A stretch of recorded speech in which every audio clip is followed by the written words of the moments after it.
নমস্কার, আমি অ্যাস্ট্রোলজার এবং ট্যারট এক্সপার্ট পৌলমী চক্রবর্তী। আপনারা কেমন আছেন? আশা করছি ভালো আছেন। আজকে আমি দেখে নেব ট্যারট রিডিং আছে আপনার জীবনে সাফল্য কবে কিভাবে আসবে। দেখে নেওয়া যাক আপনার জীবনে সাফল্য কবে কিভাবে আসবে। ওকে, 9 অফ কাপস। আমি দেখছি আপনারা অনেকেই বহুদিন ধরে কোনো একটা লক্ষ্য বা কোনো একটা গোলের উপরে কনসেন্ট্রেট করে আছেন, ঠিক আছে, কিন্তু সেটা কোনোভাবেই সাফল্য পাচ্ছেন না। সেই জিনিসটা বা সেই বিষয়টার উপর কোনোভাবেই সাফল্য পাচ্ছেন না। বহুদিন ধরে আপনার মনের ইচ্ছা, এই যে লক্ষ্য রয়েছে আপনার, সেই লক্ষ্য পূরণ হবে, সেই জিনিসটা আপনি অ্যাচিভ করবেন, কিন্তু কোনোভাবেই হচ্ছে না।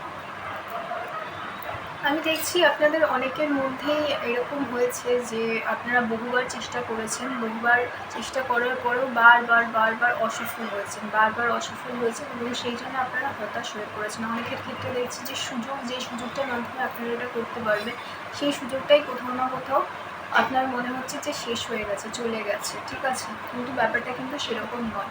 আমি দেখছি যে আপনাদের যে সুযোগটা চলে গেছে আপনার গোলে পৌঁছানোর বা লক্ষ্য পূরণ করার, সেই সুযোগটা কিন্তু আবার আসবে। ঈশ্বর কিন্তু সেই সুযোগটা আপনাকে দেবেন, বা সৃষ্টিকর্তা কিন্তু সেই সুযোগটা আপনাকে আবারও দেবেন। সুতরাং আপনি হতাশ হয়ে পড়েছেন, আপনি দুঃখিত, সেই জিনিসগুলো কিন্তু এই মুহূর্তে আপনার মধ্যে যদি অতিরিক্ত পরিমাণে থাকে এবং আপনার মাইন্ডে নেগেটিভ এফেক্ট তৈরি করে, সেটা কিন্তু আপনার লক্ষ্য পূরণের ক্ষেত্রে বাধা হয়ে দাঁড়াতে পারে। ঈশ্বর বা সৃষ্টিকর্তা কিন্তু আপনাকে আরও নতুন সুযোগ সুবিধা দেবেন বা সুযোগ তৈরি করবেন। আপনি নেগেটিভ চিন্তাভাবনা ভুলে যান এবং এই যে নতুন সুযোগটা আপনি পাবেন, সেই সুযোগটার আপনি কনসেন্ট্রেট করার চেষ্টা করুন বা সেই সুযোগটার প্রতি যত্নশীল হওয়ার চেষ্টা করুন। তবে আপনার যে লক্ষ্যে পৌঁছানোর যে স্বপ্নটা, সেটা তাড়াতাড়ি পূরণ হওয়ার কিন্তু পসিবিলিটি হচ্ছে। আমি দেখছি আপনার অতীতে যে প্রবলেম হয়েছে বা অতীতে যে সমস্যাগুলো হয়েছে, সেই সমস্যা থেকে আপনি যত তাড়াতাড়ি বেরিয়ে আসবেন এবং ভবিষ্যতে যে রাস্তা রয়েছে সেই রাস্তার দিকে তাকাবেন, তত কিন্তু আপনি তাড়াতাড়ি নিজের লক্ষ্য পূরণ করতে পারবেন। অর্থাৎ আফসোস ছেড়ে দিয়ে নতুন যে সুযোগ পাবেন ভবিষ্যতে, সেই সুযোগের উপর আপনি কনসেন্ট্রেট করুন, সেই সুযোগটাকে কাজে লাগান, তবে কিন্তু আপনারা ভালো থাকবেন, ঠিক আছে, এবং খুব তাড়াতাড়ি নিজের লক্ষ্য পূরণ করবেন। আপনি যত তাড়াতাড়ি নিজের প্রতি, নিজের না পারা বা না পাওয়া এইগুলোকে ভুলে গিয়ে যেগুলো পাচ্ছেন বা যেগুলো এই মুহূর্তে আপনার হাতে রয়েছে, সেই জিনিসগুলোর উপর কনসেন্ট্রেট করবেন, সেই জিনিসগুলোর উপরে মনোনিবেশ করবেন, তত তাড়াতাড়ি কিন্তু আপনার স্বপ্ন পূরণ হওয়ার সম্ভাবনা তৈরি হবে এবং সফলতা কিন্তু এইভাবেই আপনার জীবনে আসবে।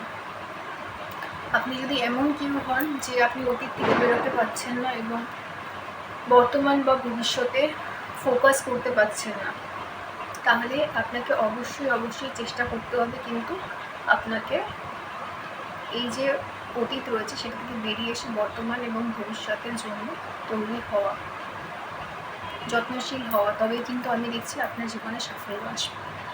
এই রিডিংটাকে ক্লেম করার জন্য লাইক করতে হবে, সাবস্ক্রাইব করতে হবে। এটা জেনারেল রিডিং, তো সবার জন্য এটা মিলবে না, আর 90% 80% মিলবে। 100% মেলার জন্য পার্সোনাল রিডিং নিতে হবে, তার জন্য যোগাযোগ করতে পারেন। সবাই খুব ভালো থাকবেন।